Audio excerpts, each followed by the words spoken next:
ఆయాసం ప్రభువు మీద, బాధ ప్రభువు మీద. ఆయనంటే కోపం.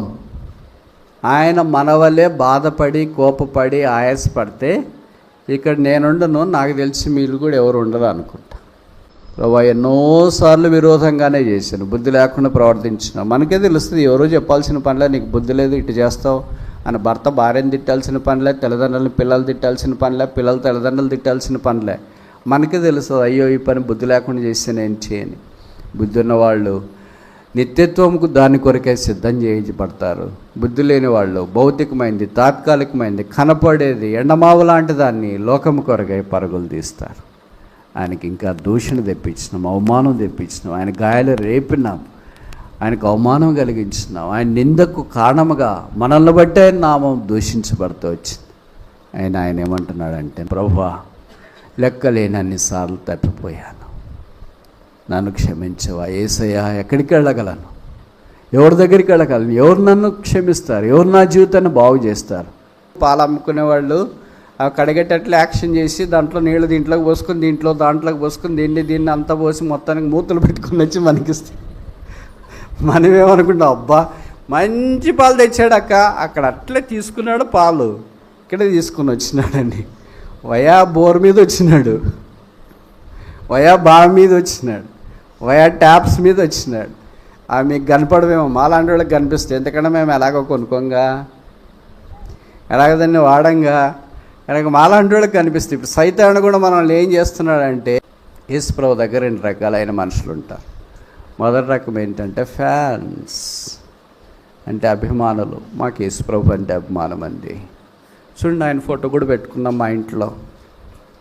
యేసుప్రభు అంటే అభిమానం అండి. ఆయన బైబిల్ కూడా ఒకటే కాదు, కూడా అంటే మిగతా కూడా ఉన్నాయి, మిగతా ఫోటోలు కూడా ఉన్నాయి. ఆయన ఫోటో కూడా పెట్టుకున్నాం మేము లోపల. చూడండి, మాకు ఆయన అంటే చాలా అభిమానం అండి. ఆదివారం చర్చికి కూడా పోతాం. ఆదివారం చర్చికి కూడా పోకమునుపు శనివారము, శుక్రవారము, గురువారము, సోమవారం, శనివారము అన్నీ పోతున్నాం. మాకు యేసుప్రభు అంటే చాలా అభిమానం అండి. అప్పుడప్పుడు యేసుప్రభు కానుక కూడా ఇస్తామండి మేము. యేసుప్రభు ప్రార్థన కూడా చేస్తాం. ఇలాంటి వాళ్ళు ప్రార్థన చేస్తే మంచిది. మాకు కూడా అభిమానం అండి యేసుప్రభు అని. అభిమానులు ఉంటారు. అలాంటి వాళ్ళైనా మీరు కూడా కాదనుకున్నానే. ఈ సంవత్సరమైనా కష్టపడతారు, ఈ సంవత్సరమైనా ఫలిస్తారు, ఈ సంవత్సరమైనా ప్రేమ చూపిస్తారు, ఈ సంవత్సరమైనా కన్నీరు గారుస్తారు, ఈ సంవత్సరమైనా చెమట గారుస్తారు, ఈ సంవత్సరమైనా ప్రభు కొరకు జీవిస్తారని ఉండనిచ్చినాడు.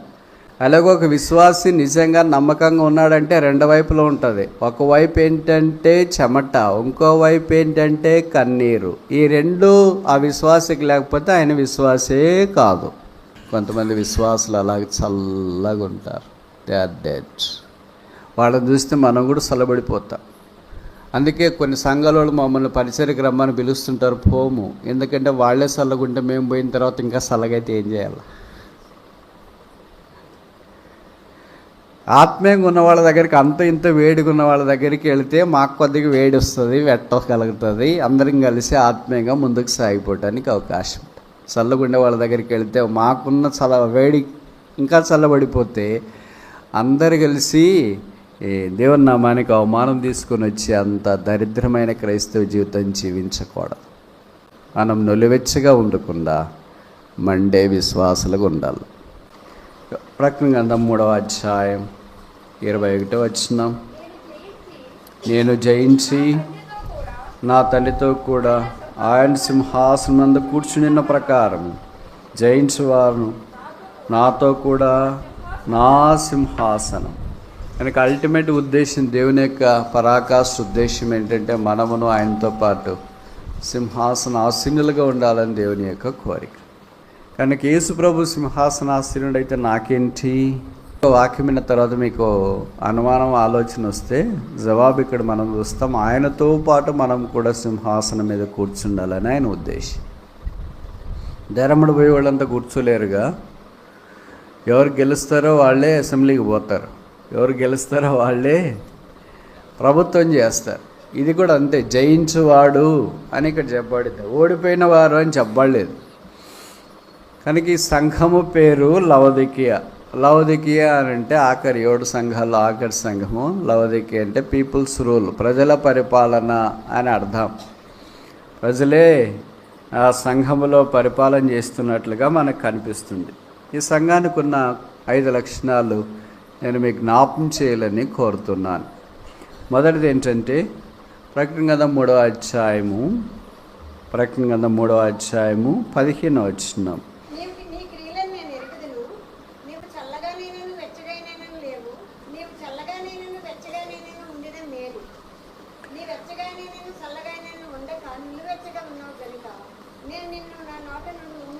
నులివెచ్చగా ఉన్నావు గనక. వెచ్చదనము 3 రకాలు, లేదా ఉష్ణోగ్రత టెంపరేచర్ 3 రకాలు. మొదటిది ఏంటంటే కోల్డ్ టెంపరేచర్ అంట, రెండవది ఏంటంటే హై టెంపరేచర్ అంట, మూడవది ఏంటంటే లూక్ వామ్ అంట, నులివెచ్చిన. కోల్డ్ టెంపరేచర్ అంటే చల్లగా అని, అది కూడా బైబిల్లో రాశారు. ఈ 3 ఎవరికో ఉంటాయి అనుకోవద్దండి, మనకే ఉండేది, మనకంటే యేసు ప్రభువుని అంగీకరించిన వారికి. మొదట మనకున్న టెంపరేచర్ చూడండి, మత్తయి సువార్త 24వ అధ్యాయము 12వ వచనం.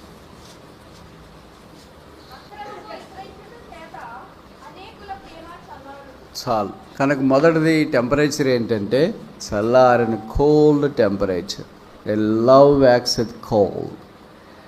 విశ్వాసుల మధ్యలోన ప్రేమ చల్లారిపోయింది. చల్లారిపోతే ఏమవుతుంది? మీలో కొంతమందికి తెలుసు కదా, ఎవరైనా శరీరం రోగి అనుకున్నప్పుడు చేయబట్టుకుంటే చల్లగా ఉందనుకో, ఏమని అర్థము? ఏం చల్లగా ఉంది, ఆ హాస్పిటల్లో చూయించకపోయారా అని అంటారు. ఇంకా ఎక్కువ చల్లగా అయింది అనుకో, ఏమని అర్థము? చనిపోయారు అని అర్థం. చాలామంది బిలీవర్స్ ఎలాగున్నారంటే దే ఆర్ కోల్డ్, చనిపోయినట్లు, ఆత్మీయంగా చనిపోయినారు. అపోస్తలుడైన పౌలు కొరింథీయులకు రాసిన మొదటి పత్రిక 11వ అధ్యాయంలో అదే అన్నాడు, మీలో అయోగ్యంగా అనేకులు పాలు పొందుతున్నారు కనుక అనేకులు రోగులు బలహీనులు చాలామంది నిద్రించుతున్నారంటే వాళ్ళు చల్లగైపోయారు. కోల్డ్ టెంపరేచర్ ఉండే వాళ్ళు ఉంటారు. చూడండి, ప్రపంచం రకరకాలుగా ఉంది కదా. ఇప్పుడేమో మనం బాగా మంచి వాతావరణంలో ఉన్నాం. అమెరికా లేదా యూరప్, యూకే ప్రాంతాలు చూస్తే చలికి గడ్డ కట్టుకొని పోయి బయటికి పోలేక, లోపల ఉండలేక వాళ్ళ కష్టాలు చెప్పనలవి కాదు. వాళ్ళు వేసవికాలం వచ్చినప్పుడు ఎంత సంతోషంగా ఉంటారు, నిక్కర్లు వేసుకుని బయట తిరుగుతారు. ఫ్రీడమ్ అంట. వాళ్ళు అంటారు 6 నెలలు ఫ్రీగా ఉండొచ్చు అని. మనం వేసవికాలం వచ్చినప్పుడు బయటికి పోలేము, చలికాలం వస్తే మనం ఇంట్లో ఉంటాం. దేవుని సృష్టి ఎంత గొప్పగా చేశాడు కదా. ప్రపంచంలో సగభాగము వేసవికాలం మనం సంతోషంగా ఉంటారు, సగభాగము చలికాలం సంతోషంగా ఉంటారు. చలికాలం సంతోషంగా ఉండదు మనలాంటి ట్రాపికల్ ఏరియాస్లో వాళ్ళు, వేసవికాలం సంతోషంగా ఉండదు పోలార్ రీజన్స్లో, అంటే అమెరికా ఇలాంటి వాళ్ళు. వీళ్ళకి ఎంత చలికాలం కష్టంగా ఉంటుందంటే, వీళ్ళకి చాలామందికి చలి తీవ్రత తెలియదు అనుకుంటా. చలి తీవ్రత తెలిస్తే చేతులు కోసుకుపోయినట్లు అవుతాయి, అన్నం పోదు. మొదటి పాయింట్. రెండవ పాయింట్ ఏంటంటే తిన్నది టాయిలెట్ కూడా రాదు.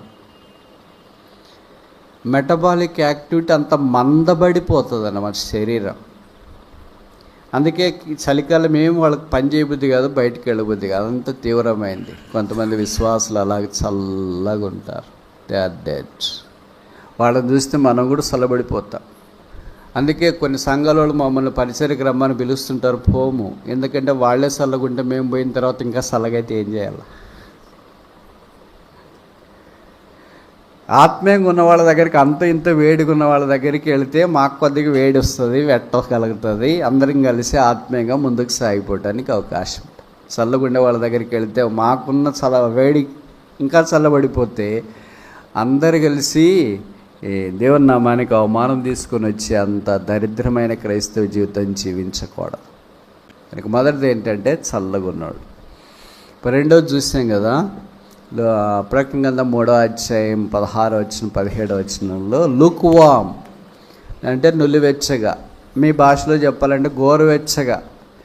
ప్రతిదానికి చెప్తుంటారు కదా, గోరువెచ్చని నీళ్ళు తాగండి, గోరువెచ్చని నీళ్ళు వాడండి, గోరువెచ్చని చేయండి అని. వాడటానికి తాగటానికి బాగుంటుంది కానీ జీవితం బాగుండదు. ఇది మీడియం టెంపరేచర్. మూడవది లూకాసు వార్త 24వ అధ్యాయం. Luke chapter 24 verse 32, 32. లూకా 24:32. అప్పుడు వారు ఆయన త్రోవలో మనతో మాట్లాడుతూ లేఖనములను మనకు బోధపరచుచున్నప్పుడు మన హృదయము మనలో మండుచుండలేదా? మూడవది ఏంటి? మండే హృదయాలు. మొదటి హృదయం ఏంటి? చల్లబడిన హృదయాలు, కోల్డ్ టెంపరేచర్. రెండవది ఏంటి? లూక్వామ్, నిలువెచ్చటి హృదయాలు. మూడవది ఏంటి? మండే హృదయాలు, బర్నింగ్ హార్ట్స్. ఇప్పుడు ఈ 3 రకాలైన గుండెల్లో టెంపరేచర్స్లో మనది ఏ రకం? మొదటి రకమా, రెండవ రకమా, మూడవ రకమా? మన రకమే ఇక్కడ రాయలేదా? మన రకం ఇలాగ మీటింగ్లు పెట్టుకున్నప్పుడు, ఆదివారాలు వచ్చినప్పుడు ఈ మండే హృదయం మాదిరి ఉంటుందా? ప్రభు కొరకు జీవించాలా, ఇప్పటి నుండి సంవత్సరం అంతా బాగుండాలా అని అనుకుంటాం. మీటింగ్లన్నీ అయిపోయిన తర్వాత ఏ రకం? లౌకిక సంఘం వల్లే అవన్నీ పెట్టుకుంటే ఎక్కడవుతుంది? మన పనులు మనకి చాలా కష్టంగా ఉంటాయి. పొలాలు చూసుకోవాలా, రైతులము వాళ్ళ వల్లే ప్యాంట్లు వేసుకున్న వాళ్ళు చెప్పినట్లు వల్లే ఇంటే ఎక్కడైపోతుంది? మన పనులే మనకి చాలా ఉన్నాయి కదా అని అనుకుంటాం. ఇంకా రోజులు గడిచి పంటలు చేతికొచ్చి రేటు రాకుండా నష్టపోయి తర్వాత అప్పుల్లో పడిపోయినప్పుడు ఏమనిపిస్తుంది? చలిబడు. యేసుప్రభుని నమ్ముకున్నాం, లాభంలేదు, చర్చికి వెళ్తున్నాం, మా వాళ్ళు ప్రార్థన చేసి మేము ప్రార్థన చేస్తున్నాం, మా ఇంట్లో బైబిల్ ఉంది, అన్నీ ఉన్నాయి కానీ ఏం లాభం లేదు. అంటే అన్నీ వచ్చేస్తాయి మనకి సంవత్సరంలో. మండే హృదయం వస్తుంది, లూక్వామ్ ఎండలు వెచ్చిన ఉండే హృదయం వస్తుంది, చల్లబడిన హృదయం వస్తుంది. ఎందుకంటే చల్లబడిన మనము, నిలువెచ్చగా ఉన్న మనము మండే ప్రజలుగా ఉండాలని యేసుప్రభుకి ఇష్టం. అందుకే యేసుప్రభు 24వ అధ్యాయం ఎంఐ గ్రామానికి వెళ్తున్న 2 దంపతులతో మాట్లాడుతున్నాడు. దేవుని వాక్యం మన దగ్గరికి వస్తే మన హృదయాలు మండుతాయి. ఆ వాక్యాన్ని మనం స్వీకరించగలిగితే మనము వేడిగా ఉంటుంది, టెంపరేచర్ ఉంటుంది.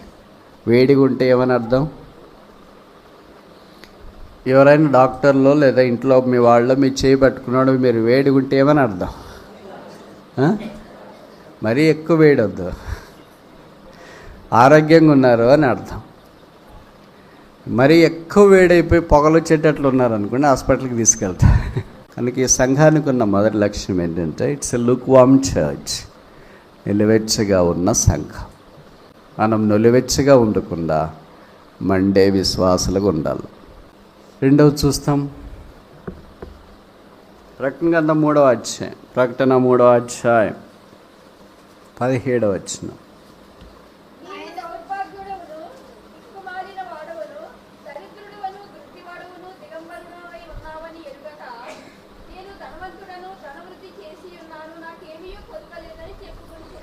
ఎలాంటి స్థితిలో ఉన్నాడంటే దౌర్భాగ్యుడు, దిక్కుమాలినవాడు, దరిద్రుడు, దిగంబరి, వృద్ధుడు. 5 లక్షణాలు ఇక్కడ పెట్టినారు.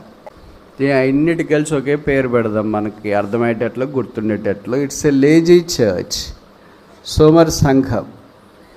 సోమరితనం ఉంది కానీ బయటికి ఏం చెప్పుకుంటున్నారంటే ధనవంతులు, బాగున్నాం, అది ఇది. సోమరులు ఎప్పుడు అలాగే చెప్పుకుంటుంటారు. ఏమయ్యా ఖాళీ కూర్చున్నాడు, ఎంత పని చేసి వచ్చాను అనుకున్నాను, ఏం పని చేసిండారు, ఇంకెంత పని చేయాలనుకుంటున్నాను. అది పని కూడా ఏం చేయబోరు వాళ్ళు. ఇంతకుముందు ఏం పని చేయరు, ఇప్పుడే ఏం పని చేయరు, తర్వాత కూడా ఏం పని చేయరు. అలాగే సోమరి సంఘం, లేజీ చర్చ్.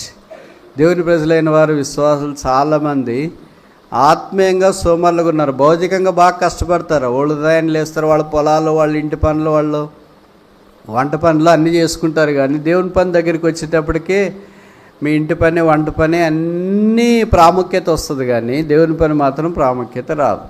నేను మీకు జ్ఞాపం చేయాలని కోరుతున్నాను, మరలా చెప్తున్నాను, మీ పనులు మీరు చేసుకోండి, మంచిదే. అదే సమయంలో దేవుని పని మానేయొద్దండి. మీకు ఇంకా ఒక విషయం చెప్పనా, షాకింగ్ న్యూస్. పరలోక రాజ్యంలో మీ ఇంటి పనులే లేవు, మీ పొలం పనులే లేవు, మీరు పొలాల్లో ఎత్తాల్సిన పని లేదు, దున్నాల్సిన పని లేదు, వంటగదిలోనికి వెళ్ళి వంట చేయాల్సిన పని లేదు. వీడు ఇంత కష్టపడిన వాళ్ళు ఈ లోకాన్ని వచ్చి పరలోకానికి వెళ్ళిపోతే మాకు పొలం ఎక్కడుందండి, ఎక్కడికి వెళ్ళాలా, ట్రాక్టర్ ఎక్కడుంది, ఎక్కడ దున్నాలా, విత్తనాలు ఎక్కడున్నాయి, పిచ్చికారు ఎక్కడ కొట్టాలా, ఏ మందులు తీసుకురావాలా అనేవి ఏమి ఉండదు. ఖాళీగా ఉండాల్సి వస్తుంది. అరే దేవదూతలు వచ్చి అంటారు, ఏమన్నా ఇక్కడ ఖాళీగా ఉన్నారంటే ఏం చేస్తారు, ఇక్కడ పొలాలు లేవు, అక్కడంతా పొలం పనులు చేసి శరీరం అంతా సాగబట్టిపోయింది. ఇక్కడ ఏం ఆరాధన రావట్లేదు, ప్రార్థన రావట్లేదండి.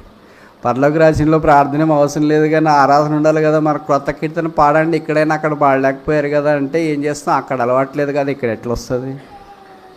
అక్కడ లేని అలవాటు ఇక్కడెక్కడ వస్తుంది? భూమి మీద ప్రభు యొక్క పని, ప్రభువుని ఆరాధించుట, స్తుతించుట, సేవించుట, ఆయన ఊరేగించుట, ఆయన ప్రకటించుట, ఆయన కొరకు జీవించుట, ఆయన కొరకు ప్రయాసపట్ట, ఆయన కొరకు చెమట కార్చుట, ఇవే లేకపోతే పరలోక రాజ్యంలో ఎలాగొస్తుంది? సో మీ కొరకు చాలా చేస్తారు కదా. నేను 2 విషయాలు చెప్తా. ఒక నాణ్యం ఉంటుంది కదా, రూపాయి బిళ్ళ, 5 రూపాయల బిళ్ళ, బొమ్మ బొరుస 2 వైపులు ఉంటుంది. అలాగే ఒక విశ్వాసి నిజంగా నమ్మకంగా ఉన్నాడంటే 2 వైపులో ఉంటుంది. ఒకవైపు ఏంటంటే చెమట, ఇంకో వైపు ఏంటంటే కన్నీరు. ఈ 2 ఆ విశ్వాసికి లేకపోతే ఆయన విశ్వాసే కాదు. చెమట మీ పొలాల కొరకు కాదు, ప్రభు కొరకు. కన్నీళ్ళు మీ ఇంటి కొరకు కాదు, ఎవరి కొరకు? ప్రభు కొరకు. ఈ 2 మీకుంటే మీరు విశ్వాసులు. ఈ 2 మీకు లేవనుకో, ఎవరు మీరు?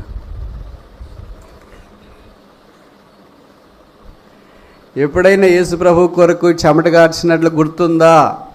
యేసుప్రభు కొరకు కన్నీరు గార్చినట్లు గుర్తుందా? నేను మీ పొలాల కొరకు, మీ ఇళ్ళ కొరకు అడగట్లేదు, ఎందుకంటే రోజు చేసే పని మీరు వాటికి అవే. ఆత్మీయమైన దాని కొరకు ఆయన మన కొరకే శిలువ మీద వేలాడ తీయబడి, ఆ బైబిల్లో రాయబడింది, ఆయన చెమట రక్త బిందువుల వలె ఆయన చెమట కార్చినాడు. అలాగే ఆయన ప్రేమ చూపిస్తూ రక్తాన్ని కార్చినాడు. ఆయన కన్నీరు గార్చి, భూమి మీద ఉన్న దినాల్లో ఆయన కన్నీరు విడుచుచు, దేవుని నోట్లో నుండి కన్నీరు వస్తే ఎలాగుంటుంది? మీలో భార్యాభర్తలు కొంతమంది ఉన్నారు కదా, భార్యాభర్తలు పిల్లలు అందరూ మాట్లాడుకునేదాకా బాగుంటుంది. ఇప్పుడు ఎప్పుడైనా సిస్టర్ ఏడుస్తుంది అనుకో, భర్తకి పిల్లలకి ఎంత బాధ కలుగుతుందో సంతోషం. మా అమ్మ బాగా ఏడుస్తుంది, ఏడవని. భర్త అనుకుంటాడా భార్య బాగా ఏడుస్తుంది, ఏడు ఇంకా అంటాడా? ఏం చెప్తారు వాళ్ళు? నా భార్య కళ్ళల్లో నీళ్లు చూస్తే నేను భరించలేని సినిమా డైలాగులు వస్తాయి.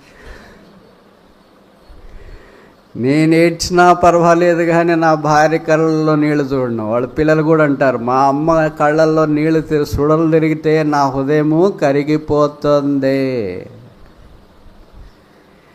వారు భౌతికంగా నీతో పాటు జీవితాన్ని పంచుకోవటానికి వచ్చిన భర్త, భార్య, పిల్లలు ఏడిస్తే మీరంతా బాధపడుతుంటే, మరి యేసు ప్రభు మన కొరకై శరీరధారి అయిన దినములలో కన్నీటితోనూ రోదనతోనూ మన కొరకై ప్రార్థన చేస్తూ వచ్చినాడు. మరి దాని గురించిన మన సంగతి ఏంటి?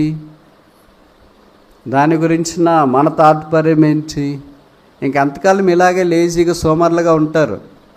ఎంతకాలం మీ పనుల్లోనే నిమగ్నం అయిపోయి మీ కార్యక్రమాలు ఉదయం లేచింది మొదలుకొని పడుకునేదాకా, చనిపోయేదాకా మీ కార్యక్రమాలు అయితే ప్రభు పని ఎవరు చేస్తారు? మీకు ఈ సంవత్సరం ఎందుకు వచ్చిందో తెలుసా? బాగా బండి అలా ఫుల్గా తిని దండికి నిద్రపోవాలని కాదు.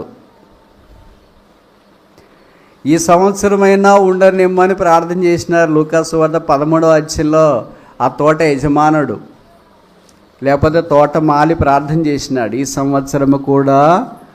అలాగే మన కోరిక ఎంతోమంది భక్తులు ప్రార్థన చేసినారేమో మనకు తెలియదు. ఈ సంవత్సరం ఉండనియండి, విశ్వాసులను ఈ సంవత్సరం ఉండనియండి, ఈ సంవత్సరమైనా కష్టపడతారు, ఈ సంవత్సరమైనా ఫలిస్తారు, ఈ సంవత్సరమైనా ప్రేమ చూపిస్తారు, ఈ సంవత్సరమైనా కన్నీరు గారుస్తారు, ఈ సంవత్సరమైనా చెమట గారుస్తారు, ఈ సంవత్సరమైనా ప్రభు కొరకు జీవిస్తారని ఉండనిచ్చినాడు. అలాగే వాళ్ళు జీవించకపోగా పైపెచ్చి బయటికి ఏం చెప్తున్నారంటే, మేము బాగానే ఉన్నాం కదండి, వచ్చేస్తున్నాం కదండి, ఆరాధన చేస్తున్నాం కదండి, పాటలు పాడుతున్నాం కదండి, ఇంతకంటే ఇంకెక్కువ ఎలాగ చేయగలమండి, ఇంతేనండి మా చేత ఏది, ఇంకంతకంటే ఎక్కువ ఏది ప్రభు కొరకు జీవించలేమండి అని చెప్పుకొనుచున్నారు. చెప్పుకునే చాలా ప్రమాదం. మనిషి చెప్పుకునేకి అలవాటు అయిపోయాడు, చేయటానికి కాదు. ఇంకోసారి చెప్పనా? మనిషి చెప్పుకోవడానికి అలవాటు అయిపోయాడు, చేయటానికి కాదు. ప్రభు చేసేవాళ్ళని కోరుతున్నాడు, చెప్పుకునేవాళ్ళని కాదు. కనుక సంఘానికి ఉన్న రెండవ అలవాటు ఏంటంటే, ఇట్స్ ఎ లేజీ చర్చ్ లక్షణము. ఇది సోమరి సంఘం. సోమరులు ఆయనకు ఇష్టలు కాదు. మూడో చూస్తామా? 18వ వచనం, ప్రకటన 3:18.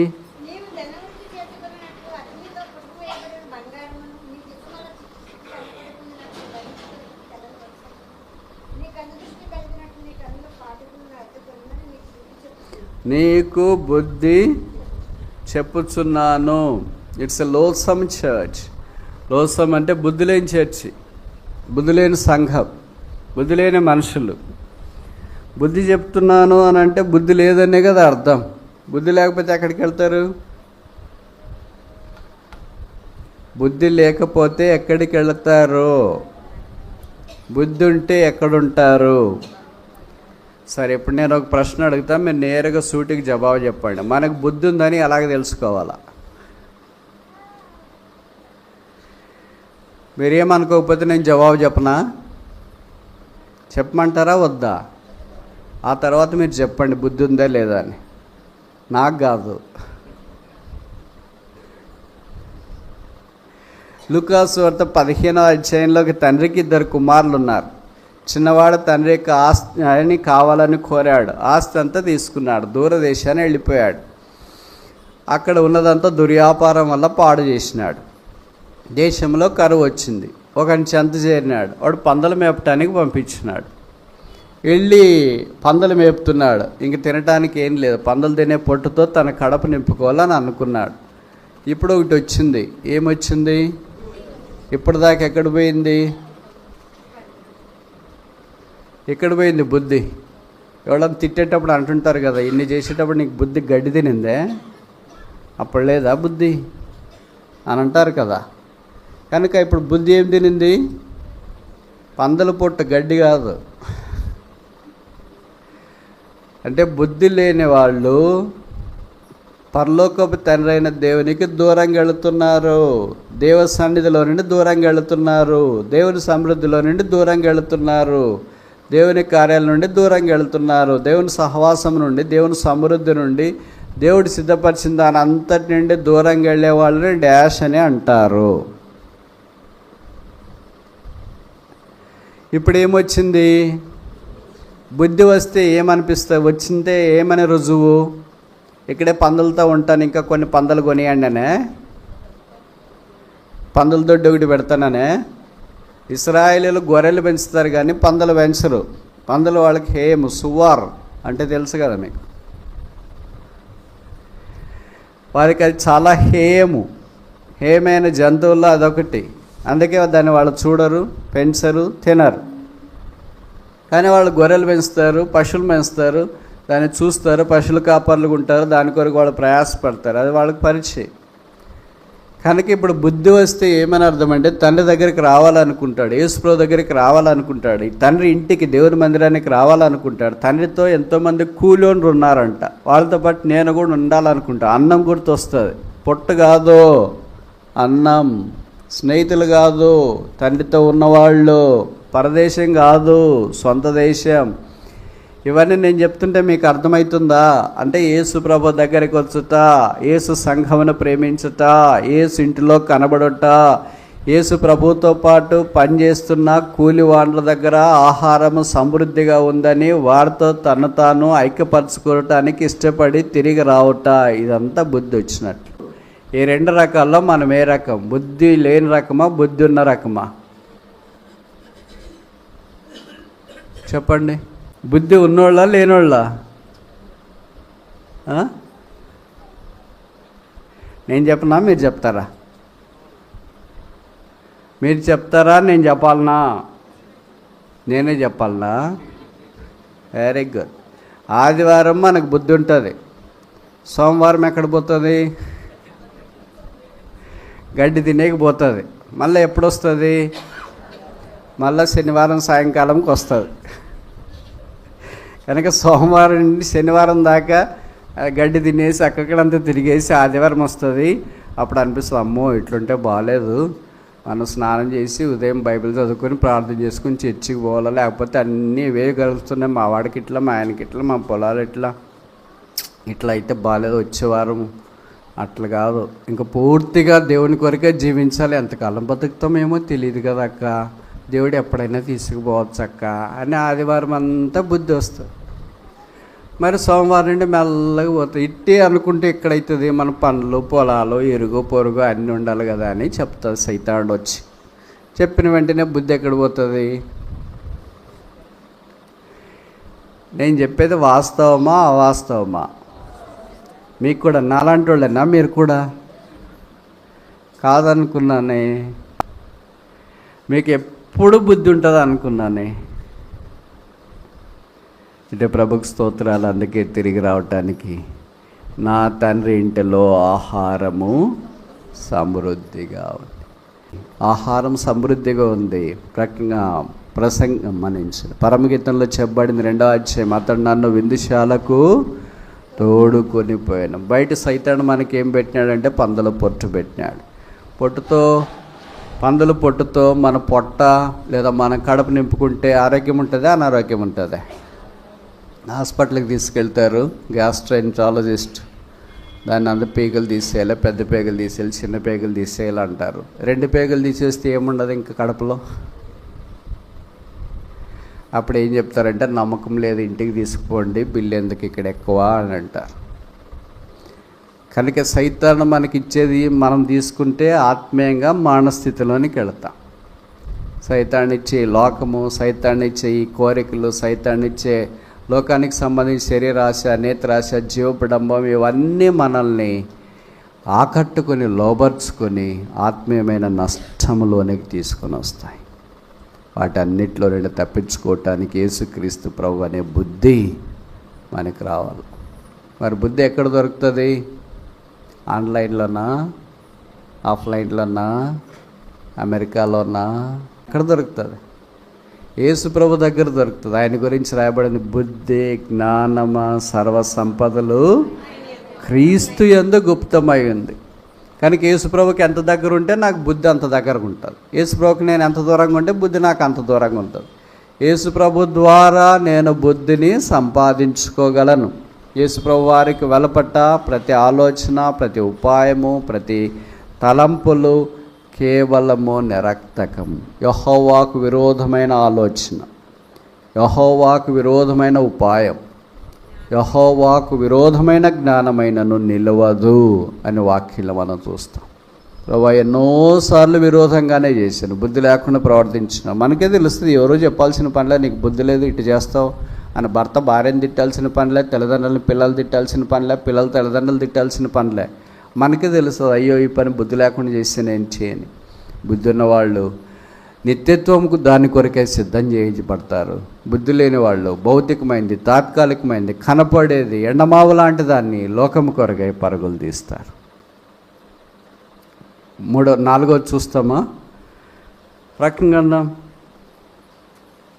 3వ అధ్యాయం, ప్రకటన గ్రంథం 3వ అధ్యాయం 19వ వచనం.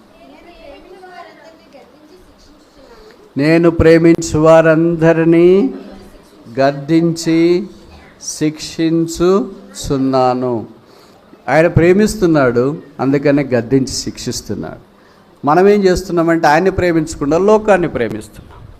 అందుకే యోహాను రాసిన మొదటి పత్రిక 2వ అధ్యాయంలో మనం చూస్తాం కదా, ఎవడు లోకమును ప్రేమిస్తాడో తండ్రి ప్రేమలో నిలవదు. లోకములో ఉన్నదేమనగా శరీరాశ, నేత్రాశ, జీవపు డంబం మనకు కనిపిస్తుంది. కనుక ఈ సంఘానికి ఉన్న ఇంకొక అవలక్షణం ఏంటంటే ఇట్స్ ఎ లస్ట్ఫుల్ చర్చ్.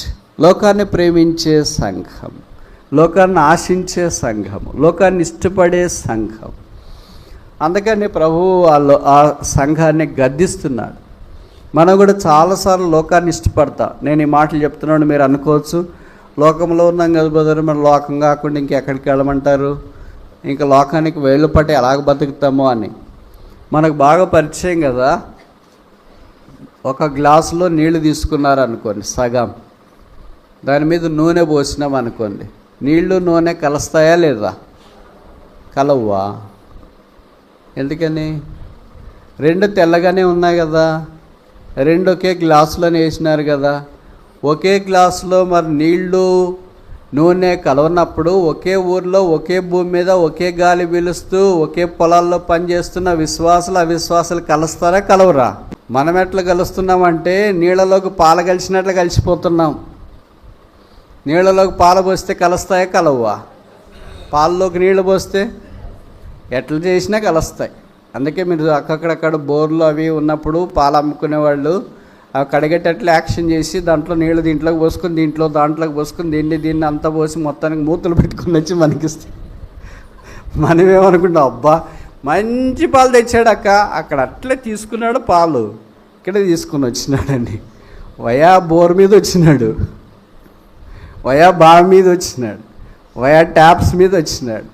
అవి మీకు కనపడమేమో, మాలాంటి వాళ్ళకి కనిపిస్తాయి. ఎందుకంటే మేము ఎలాగో కొనుక్కోంగా, ఎలాగ దాన్ని వాడంగా, ఎలాగ మాలాంటి వాళ్ళకి కనిపిస్తాయి. ఇప్పుడు సైతాను కూడా మనల్ని ఏం చేస్తున్నాడంటే, అలాగ లోకంతో కలిసిపో, లోక పద్ధతులు, లోక కార్యక్రమాలు, లోకానికి సంబంధించినవన్నీ కలిసిపో. పాలు నీళ్ళలోన, నీళ్లు పాలలోనే కలిసిపోతే అలాగే ఉండిపోతాయి. అయితే నీళ్ళు నూనె కలవదు.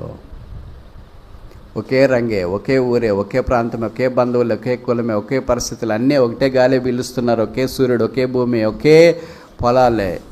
కానీ నీ నిబద్ధత, నీ విలువలు, నువ్వు క్రీస్తు కొరకు జీవించాలనే తీర్మానము, క్రీస్తు కొరకు మండే మంట, హృదయంలో మంట, నువ్వు ప్రత్యేకంగా జీవించడానికి నీకు హేతు అవుతుంది.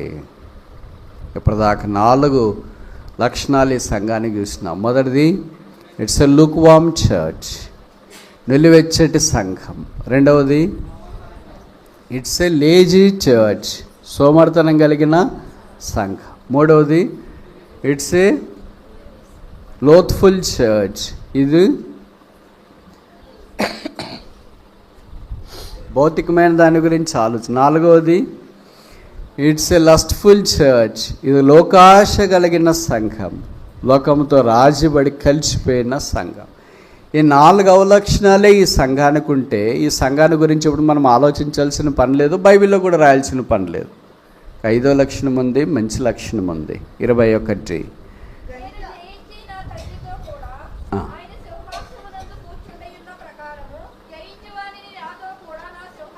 జయించువానిని నాతో కూడా. ఈ సంఘంలో కొంతమంది జయించే వాళ్ళు ఉన్నారు, మీలాంటి వాళ్ళు. ఇట్స్ ఏ లాయల్ చర్చ్, నమ్మకమైన సంఘము. ఎవరు జయిస్తారు? నమ్మకంగా ఉండేవాళ్ళు జయిస్తారు. ఎవరు జయిస్తారు? స్థిరంగా ఉండేవాళ్ళు జయిస్తారు. ఎవరు జయిస్తారు? నిలకడగలిగిన వాళ్ళు జయిస్తారు. ఎవరు జయిస్తారు? భయభక్తులు కలిగిన వాళ్ళు జయిస్తారు. అలాంటి వాళ్ళు కొంతమంది సంఘంలో కూడా ఉన్నారు. అలాంటి వాళ్ళే లేకపోయింది సంఘంలో ఈ పదం రాసిండే వాళ్ళు కాదనుకుంటే, జయించువారు నాతో కూడా నా తండ్రి సింహాసనం కూర్చున్నట్లు నాతో కూడా వారి సింహాసనం మీద కూర్చుంటారనే రాసిండరు. పైన దాకా వదిలేసి కింద వచనం రాసింటారు. ఏమని? సంఘముతో ఆత్మ చెప్పుచున్న మాటలు చెవిగలవాడు వినను గాక అని రాసింటారు. ఆ జయించుట 21వ వచనం రాసినారని అంటే అర్థం ఏంటంటే, ఆ సంఘంలో కొంత శేషం ఉంది. It's a loyal church. ఇదేనా సంఘంలో రకరకాల మనుషులున్నా, 4 అంతకుముందు చెప్పిన అవలక్షణాలు కలిగిన మనుషులున్నా, 5వ మంచి లక్షణం కలిగిన మనుషులు, లాయల్ పీపుల్. కొంతమంది ఆత్మీయులు, కొంతమంది ప్రార్థనా పరులు, కొంతమంది కన్నీరు గార్చేవారు, కొంతమంది చెమటోడ్చేవారు, కొంతమంది చేయి చాపేవారు, కొంతమంది ప్రభు పరిచయంలో పాలు పొందేవారు, కొంతమంది ప్రభుకు సమయం ఇచ్చేవారు, కొంతమంది ప్రభును స్తుతించేవారు, కొంతమంది దేవుని మందిర గడప దగ్గర తమను తామే పడవేసుకోవటానికి ఇష్టపడేవాళ్ళు, కొంతమంది యేసును ఊరేగించేవాళ్ళు, కొంతమంది యేసును ప్రకటించేవాళ్ళు, కొంతమంది యేసును గురించి సాక్ష్యం ఇచ్చేవాళ్ళు, కొంతమంది యేసు కొరకు జీవించాలని తీర్మానం చేసుకునే వాళ్ళను బట్టి ఆ సంఘాన్ని యేసు ప్రభు వారు ఇంకా భద్రపరిచి కాపాడుతున్నారు. బహుశీ సంఘాన్ని కూడా అలాగా ఆయన కాపాడుతున్నాడేమో. ఆ కొంతమందిలో మనమున్నామా లేమా? ఆయా లాయల్ చర్చిలో, యథార్థపరులున్న సంఘములో, నమ్మకమైన విశ్వాసులున్న ఆ గుంపులో మనం ఉన్నామా లేదా? ప్రభు దినాన మన కొరకు రాబోతున్నాడు. ఆయనతో పాటు ఉండటానికి మనం కొనిపోబడుతూ ఉన్నాం. మనం సిద్ధపరచబడి, ఆయన రక్తం చేత కడగబడి, పరిశుద్ధపరచబడి ఆయన రాకడ కొరకు ఎదురు చూడాలని దేవుని యొక్క ఉద్దేశం. ఆ సిద్ధపాటు కొరకే బలం ఉంచినాడు, సిద్ధపాటు కొరకే మనల్ని ఉంచినాడు. మనం రెడీ అయితే ఎప్పుడో పిలిచింటాడు. మనల్ని పిలువలేదంటే అర్థం ఏంటి? ఆరోగ్యంగా ఉన్నాం, మంచి భోజనం తింటున్నాం, ట్యాబ్లెట్లు వేసుకుంటున్నాం కనుక మనకేం మరణం రాలేదని అనుకోవద్దండి. సిద్ధపాటు లేదు, అందుకనే ప్రభువు తీసుకోవట్లేదు. కొన్నిసార్లు మనమే అనుకుంటాం కదా, ప్రభు ఈ భూమి మీద బతకలేకపోతున్నాం, ఆయన తేగలేకపోతున్నాం, ఆవిడ తేగలేకపోతున్నా, కుటుంబం తేగలేకపోతున్నా, ఊర్లో ఏగలేకపోతున్నా, సమాజంలో ఏగలేకపోతున్నా, నన్ను తీసుకుంటావా, నువ్వు వస్తావంటే నేను ఇంకా రావడానికి టైం పడుతుందమ్మా, నిన్ను కూడా తీసుకోవడానికి టైం పడుతుంది, ఎందుకంటే నువ్వు రెడీ కాలేదు, తీసుకుంటే పైన ఇంకా నీకు స్థలం లేదు. అందుకనే ప్రభు ఇంకా ఆలస్యం చేస్తున్నాడేమో. మనం సిద్ధపడాలని, మనం ఆయన కొరకు సాక్షులుగా జీవించాలని దేవుని యొక్క ఉద్దేశం. యేసుప్రభు దగ్గర 2 రకాలైన మనుషులు ఉంటారు. మొదటి రకం ఏంటంటే ఫ్యాన్స్, అంటే అభిమానులు. మాకు యేసుప్రభు అంటే అభిమానం అండి. చూడండి, ఆయన ఫోటో కూడా పెట్టుకున్నాం మా ఇంట్లో. యేసుప్రభు అంటే అభిమానం అండి. ఆయన బైబిల్ కూడా ఒకటే కాదు, కూడా అంటే మిగతా కూడా ఉన్నాయి, మిగతా ఫోటోలు కూడా ఉన్నాయి. ఆయన ఫోటో కూడా పెట్టుకున్నాం మేము లోపల. చూడండి, మాకు ఆయన అంటే చాలా అభిమానం అండి. ఆదివారం చర్చికి కూడా పోతాం. ఆదివారం చర్చికి కూడా పోకమను శనివారము, శుక్రవారం, గురువారము, సోమవారం, శనివారము అన్నీ పోతున్నాం. మాకు యేసుప్రభు అంటే చాలా అభిమానం అండి. అప్పుడప్పుడు యేసుప్రభు కానుక కూడా ఇస్తామండి మేము. యేసుప్రభు ప్రార్థన కూడా చేస్తాం. ఇలాంటి వాళ్ళు ప్రార్థన చేస్తే మంచిది. మాకు కూడా అభిమానం అండి యేసుప్రభు అని. అభిమానులు ఉంటారు. అందుకే యేసుప్రభు వారు భూమి మీద ఉన్న దినాల్లో వేలకు వేల ప్రజలు ఆయన మీటింగ్లు ఏర్పాటు చేస్తే వచ్చినారు. వేలకు వేలు ఎందుకు వచ్చినారంటే అభిమానంతో వచ్చినారు. ఆయన బాగా చెప్తాడంట అక్క, ఎవరు చెప్పరంట. రెండోది, ఆయన దయ్యాలు ఇలా కొడతాడు. మా ఊర్లో 7 దయ్యాలు పెట్టండి ఒక ఆమెకి. ఊరంతా ఆమెను చూసి భయపడుతుండే. అట్లాంటి ఆమె స్వస్థితిరాలైపోయింది. ఈసారి అయినా దయ్యాలు ఎలా కొడతాడో చూస్తాం. అయ్యో మా ఊర్లో కుష్ఠరోగంతో బాధపడుతుంది, అయ్యో మా ఊర్లో ఒక ఆమె రక్తస్రావంతో బాధపడుతుంది. వాళ్ళంతా బాగా అయ్యారు యేసుప్రభు దగ్గరికి వచ్చి. అలాగా అయితే ఈ దినాల్లో ఏ కార్యాలు చేస్తాడో చూస్తాం. అక్క, ఎంతైనా కానీ ఎన్ని రోజులైన వాక్యం చెప్పినా, ఎన్ని అద్భుతాలు చేసినా చివరికి పస్తు పంపించకుండా మంచి భోజనం, రొట్టెలు చేపలు పెడతాడంట. కడప నిండా తినవచ్చు అంట. తిన్నంత పెడుతున్నారంట. ఆయన తండోపతండాలకు వచ్చినారు. వేలకు వేలు వచ్చిన వాళ్ళని ఆయన నిరాశపరచలేదు. మీకేం భోజనం పెట్టట్లేదు, మీరంతా భోజనానికి వచ్చినారని చెప్పలే. మీకేం రోగాలు బాగు చేయట్లేదు, మీరంతా రోగాలు బాగు చేయించుకోవటానికి వచ్చినారని చెప్పలేదు. మీకేం వాక్యం చెప్పట్లేదు, మీరంతా వాక్యం వినటానికి వచ్చినారని చెప్పట్లేదు. యథావిధిగా యేసుప్రభు వాక్యం చెప్పాడు, అద్భుతాలు సూచక్రియలు చేశాడు. వారందరినీ ఫస్ట్ పంపించకుండా భోజనం వడ్డించినారు. వారు తిని తృప్తిగా వెళ్ళేటట్లు చేసినారు. వాళ్ళంతా ఫ్యాన్స్. తిన్నారు, వెళ్ళిపోయారు. ఇప్పుడు ఎక్కడున్నారో కూడా తెలియదు. కొంతమంది లోకంలో కూడా ఫ్యాన్స్ ఉంటారు. రాజకీయ నాయకులు కొంతమంది ఫ్యాన్స్ ఉంటారు, మా పార్టీది అని. స్పోర్ట్స్ స్టార్స్ కూడా కొంతమంది ఫ్యాన్స్ ఉంటారు. నేను టెండూల్కర్ ఫ్యాన్ అని. ఫ్యాన్స్ అంటే ఏం చేస్తారంటే, వాళ్ళు క్రికెట్ ఆడేటప్పుడు వాళ్ళకి టెండూల్కర్, కోహ్లీనో ఆరగొడితే అబ్బా ఏం కొట్టినారు అదంతే సెలెక్షన్ చేయాలి. అని ఫస్ట్ బాల్కే డకౌట్ అయి ఇచ్చినాడు అనుకో, వీడు ఎప్పుడంతే ఆఫ్ సైడ్ పోయే బాల్ టచ్ చేస్తున్నా అవుట్ అయిపోతుంది. 1000 రూపాయలు టికెట్ పెట్టుకుని వచ్చిన వేస్ట్ అయిపోయింది. ఇంటికి పోతే మా అమ్మ తిడుతుంది, ఇప్పుడు మా నాయన తిడతాడు. అక్కడంతా ఉదయం నుండి సాయంకాలం దాకా అక్కడ ఇక్కడ తిరిగి వస్తాడు. అప్పటికే వాడి సంగతి తెలిసింటుంది కదా ఇంట్లో. ఏంట్రా 1000 రూపాయలు తగలబెట్టేసి వచ్చావా? వాడు అవుట్ అయిపోయాడని బాధపడుతుండే మధ్యలో నువ్వు కూడా పొడుస్తావు కదా మమ్మ. This is called fanism. బాగా చెప్తే బాగా చెప్పాడు, బాగా చెప్పాడు. అలాంటి వాళ్ళు యేసుప్రభుకి ఎక్కువ మంది ఉంటారు ప్రపంచం అంతటా, ఫ్యాన్స్. రెండవ రకం ఏంటంటే ఫాలోవర్స్, అనుచరులు. అనుచరులు ఎవరంటే కష్టాల్లో, బాధల్లో, ఇబ్బందుల్లో, కరోనా వచ్చినా కూడా వాళ్ళతో పాటు కలిసి నడిచే వాళ్ళని అనుచరులు అంట. యేసుప్రభుకి అలాంటి అనుచరులు 12 మంది ఉన్నారు. యేసుప్రభుకి ఫ్యాన్స్ ఆయనున్న దినాల్లో వేలకు వేలు ఉన్నారు. ఇప్పుడు ముగించక మనం ఫ్యాన్సా ఫాలోవర్సా, అభిమానుల, అనుచరుల? దీనికన్నా జవాబు చెప్పాలి. లాస్ట్ ప్రశ్న. అబద్ధం చెప్పద్దు. అనుచరులు అని అంటే యజమానుడు ఏం చేస్తే అదే చేయాలి. గురువు ఏం చేస్తే శిష్యుడు అలాగే చేయాలి. గురువు దగ్గరికే ఇతరులు కూడా తీసుకొని రావాలి. గురువు పస్తుంటే శిష్యుడు ఏం చేయాలా? ఫుల్గా తిని దండికి నిద్రపోయి మూతి తెచ్చుకొని చేయండి, తిన్నారా, తీసుకురామంటారా? అట్లాంటి శిష్యుడు ఎలాగైతాడండి? అవుతాడా? చెప్పరేంటి? ఇవన్నీ రోజు సాధారణంగా మన మధ్యలో జరిగేవే కదా. ఇప్పుడు తల్లిదండ్రులు ఉన్నారు, పిల్లలు పెట్టుకుని వాళ్ళు అన్నం తింటారా? ఏం చేస్తారు మీరు? పిల్లలకి పెట్టిన తర్వాత భర్త అన్నాడు తక్కువ వస్తుంది, అందరు కలిసి ఒకేసారి తింటడం అంటే తక్కువ వచ్చినా పర్లేదులే, నాకేం ఆకలి కాదులే, ఫుల్గా ఆకలేసి కడుపులో ఎలకలు తిరుగుతుంటాయి. కానీ బయటికి ఏం చేయాలి, నాకేం ఆకలి కాదు, మీరంతా తింటే చాలు. తల్లి మనసు అది, భార్య మనసు అది. మనోడు ఏం చేస్తాడంటే ఇన్నేళ్ళున్నా కూడా అది ఏది నమ్మాలో ఏది నమ్మకూడదో తెలియదు. ఎన్నేళ్ళన్నా కాపురం చేయి, భార్య మాట ఆయనకి పెరుగు అన్నం మాదిరి. నాకేం ఆకలి కాదులంటే నిజమే, ఈమెకి ఆకలి కాదేమో అనుకొని ఫుల్గా తినేసిపోతాడు. ఎక్కడికింటే ఏమి ఈరోజు ఎక్కువ తిన్నావు అని అంటే బాగా రుచిగా చేసి ఎనకొడుకు ఉందా లేదా చూసుకోవాలి కదా, వాళ్ళు వండుకోవాలా మరి ఉండటానికి ఏమన్నా ఉందా లేదా చూసుకోవాలి కదా. తినేసి నేను వెళ్ళేసి వస్తా, కొద్దిగా మిగిలినట్లు ఉంది చూడు తినేయి. ఇట్లాంటి వాళ్ళు చాలామంది ఉంటారు. వీళ్ళందరూ ఎవరు?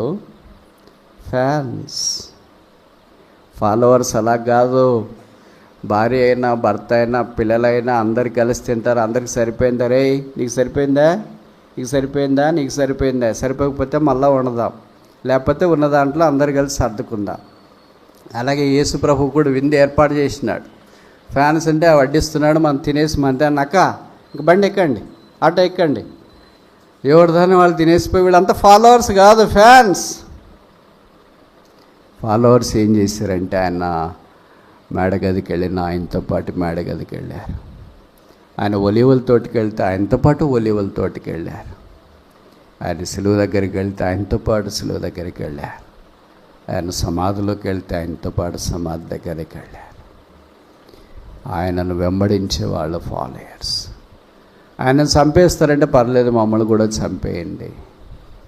ఆయన జైల్లో వేస్తే పర్వాలేదు, మమ్మల్ని కూడా జైల్లో. వాళ్ళు ఫాలోవర్స్, అభిమానులు కాదు, అనుచరులు. నేను ఖచ్చితంగా నమ్ముతాం, మీరు ఏమనుకోకపోతే చెప్పమంటారా? మనలో చాలామంది మీ అభిమానులం, అనుచరులం కాదు. ఇది కఠోరమైన కరడగట్టిన చేదైన నిజం, నగ్న సత్యం. అభిమాని ఏం చేస్తారంటే బాగున్నప్పుడు యేసుప్రభు గొప్ప కార్యాలు చేసి మంచి పంట, పొలాలు, రేట్లు, అబ్బాయిలు అమ్మాయిలు, చదువులు అన్నీ ఇస్తే అబ్బా యేసుప్రభు ఎంత గొప్ప అంటే 6 కొట్టినాడు, నమ్ముకున్న దానికి సార్థకమైంది అని అంట. అలా కాకుండా హబక్కుకు వచ్చినట్లు సాలలో పశువులు లేకపోతే, పంటలో పొలంలో పంట పండకపోతే, తోటలో చెట్లు లేదా పండ్లు పూయకపోతే, మనుషులందరూ వదిలేసి వెళ్ళిపోతే ఏమనుకు ఏమి యేసు ప్రభువో ఏమో. ఆయన మారిపోయేవాళ్ళే, నన్ను వదిలేసిన. అప్పుడు బాగా చూసుకునేవాడు, కొత్తలో రక్షణ పొందినప్పుడు ప్రార్థనకి జవాబు వచ్చేది, అక్కర్లు తీర్చబడేవి, పొలాలు బాగా పండేవి, ఇరుగు పొరుగు అందరూ బాగుండేది. ఇప్పుడంతా చూడు అన్నీ అప్పుల పాలు అయిపోయాను, పొలాలు పంటలన్నీ అదేంటి పురుగులు పట్టిపోయినాయి, దిగుబడి రావట్లేదు, అప్పులు పెరిగిపోయినాయి, అనవసరమైన అవమానాలు వచ్చినాయి, ఊర్లో అంతా ముఖం చూపించుకోవటానికి లేదు, ఇంట్లోనే ఉన్నాను, యేసుప్రభుని నమ్ముకున్నందుకు ఇట్లా అయిందని మా బంధువులు ఇరుగు పొరుగు వారు అందరూ పొడుస్తున్నారు. ఏమేసో ఏమో, నేను మందిరంకి రానులే, మీటింగ్లు అంటే రావచ్చు కదా, ఏమొస్తాంలే, విని విని విని విని వీటికి తెల్లవారింది. మరి వినకపోతే ఎక్కడికి తెల్లవారుతుంది? నేను చెప్పే మాటలు మీకు అర్థమవుతున్నాయా? విని విని విని వీటికి తెల్లవారింది, వినకపోతే ఎక్కడ తెల్లవారుతుంది? మందిరంకి వెళ్ళి వెళ్ళి వెళ్ళి వెళ్ళి ఇక్కడ తెల్లవారింది, పోనీ వెళ్ళకపోతే ఎక్కడ తెల్లవారుతుంది? వాక్యం చదివి చదివి చదివి చదివి ఇక్కడికి తెల్లవారింది, పోనీ చదవకుండా మానేస్తే ఎక్కడ తెల్లవారుతుంది? అదైనా చెప్పండి.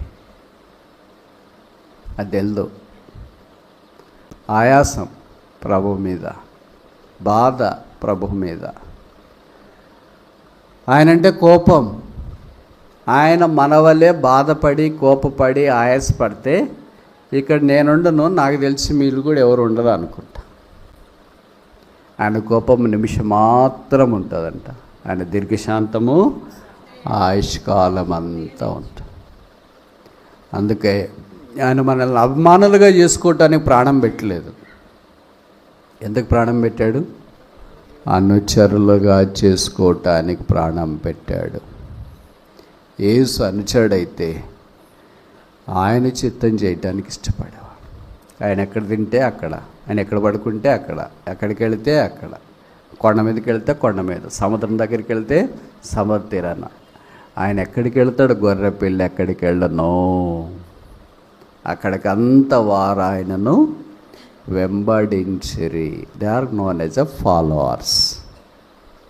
వెంబడించే వాళ్ళని ఫాలోవర్స్. అయ్యో ఇది కొండ ఎక్కలేము, కిందే ఉంటాంలే, వాళ్ళు ఫాలోవర్స్ కాదు, వాళ్ళు ఫ్యాన్స్. అయ్యో సముద్రము ప్రయాణము నాకు పడదులే, నేను రాలేనులే, వాళ్ళు ఫాలోవర్స్ కాదు, ఫ్యాన్స్. అయ్యో ఇంతసేపు 3 రోజులు వాక్యం చెప్తాడంట, ఉదయం నుండి రాత్రి దాకా, అయ్యో అంతసేపు ఉండలేం కదా, వాళ్ళు ఫాలోవర్స్ కాదు, ఎవరు? ఫ్యాన్స్, అభిమానులు. యేసుప్రభు అంటే అభిమానం ఉంది, మంచిదే. అయితే యేసుప్రభు అంటే అనుసరించే నైజం ఉండాలి. ఈ జనవరి అంతా ఇంతదాకా మనం అభిమానులుగానే మిగిలిపోయామనుకుంటాం. ప్రభువా నేను నీ అనుచరుడిగా ఉండటానికి ప్రయత్నించి. అనుచరుడంటే పగలు చెమట, రాత్రి కన్నీరు. ఇది అనుచరుడికి గుర్తు. పగలు చెమట లేకుండా, రాత్రి కన్నీళ్ళు లేకుండా అనుచరుడు కాలేడు. యేసు మనల్ని ప్రేమించి శిలువలో రక్తము కార్చి చనిపోయి సమాధి చేయబడి తిరిగి రాబోతున్నాడు. ఆయన వచ్చినప్పుడు మనం ఆయన ఎదుర్కోవటానికి సిద్ధంగా ఉండాలని కోరబడుతూ ఉన్నాం. సిద్ధంగా ఉన్న వాళ్ళే బుద్ధి కలిగిన వాళ్ళు, సిద్ధంగా ఉన్న వాళ్ళే ఆయన ఎదుర్కొనేవాళ్ళు, సిద్ధంగా ఉన్న వాళ్ళే ఆయన సింహాసనం మీద కూర్చునేవాళ్ళు. ఇక్కడ చాపల మీద, కుర్చీల మీద, ఇంట్లోన, సోఫా సెట్ దగ్గర, బయట ఏది చెట్టు కింద, పొలాల్లో, అక్కడ మనం కూర్చుంటున్నామేమో.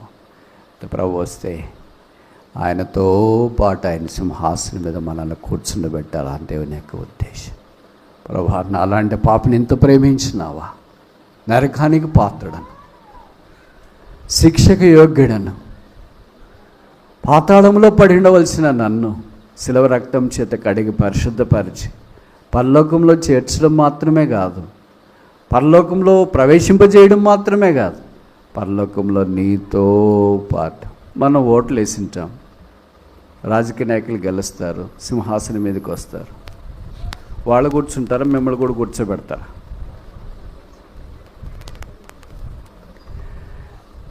ఇంట్లో మీరు ఎంతోమంది మీ కొడుకుల్ని, కూతుర్ని కలెక్టర్లో, ఎస్పీలో చేసింటారు. ఉద్యోగం వచ్చిన తర్వాత వాళ్ళు కూర్చుంటారు, మిమ్మల్ని కూడా అక్కడే కూర్చోబెడతారు. భూమి మీద ఎవరు అధికారంలో ఉన్నా వాళ్ళే ఉంటారు. వాళ్ళతో పాటు ఎవరు కూర్చుంటానికి ఒప్పుకోదు ప్రోటోకాల్. మా అమ్మ, మా నాయన వాళ్ళు కూడా ఇటు కుర్చీలో కూర్చుంటారంటే ఇంట్లో 1000 కుర్చీలు అని చెప్తారు.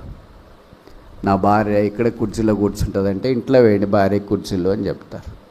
మా బంధువులు అండి, మా ఊరోళ్ళు అండి, మమ్మల్ని చదివించినారండి, మమ్మల్ని బాగా చూసుకున్నారండి, వచ్చారండి అని అంటే మీతో పాటు సరిగ్గా కూర్చోటానికి లేదు, ఇంట్లో ఏంటి వాళ్ళకి కూర్చోలేంట. యేసుప్రభు అలా కాదు, నాతో పాటు. ఆయనకి ఏమేసాం? ఓటేసామా? ఆయన కొరకు ప్రయత్నం చేసినామా? ఆయన పేరు ప్రకటించినామా? ఆయనకి ఇంకా దూషణ తెప్పించినాం, అవమానం తెప్పించినాం, ఆయన గాయాలు రేపినాం, ఆయనకు అవమానం కలిగించినాం, ఆయన నిందకు కారణముగా మనల్ని బట్టే ఆయన నామం దూషించబడుతూ వచ్చింది. ఆయన ఏమంటున్నాడంటే నాతో పాటు మిమ్మల్ని కూర్చుని పెట్టినిస్తా, మీకు ఇష్టమేనా? ప్రభువా లెక్కలేనన్నిసార్లు తప్పిపోయాను, నన్ను క్షమించవా యేసయ్యా. ఎక్కడికి వెళ్ళగలను? ఎవరి దగ్గరికి వెళ్ళగలను? ఎవరు నన్ను క్షమిస్తారు? ఎవరు నా జీవితాన్ని బాగు చేస్తారు? చల్లబడిపోయాను, నిలువెచ్చంలో ఉన్నాను, నా హృదయం మండడం లేదు, నీ కొరకు మండాలని కోరుతున్నాను, నన్ను మండించు.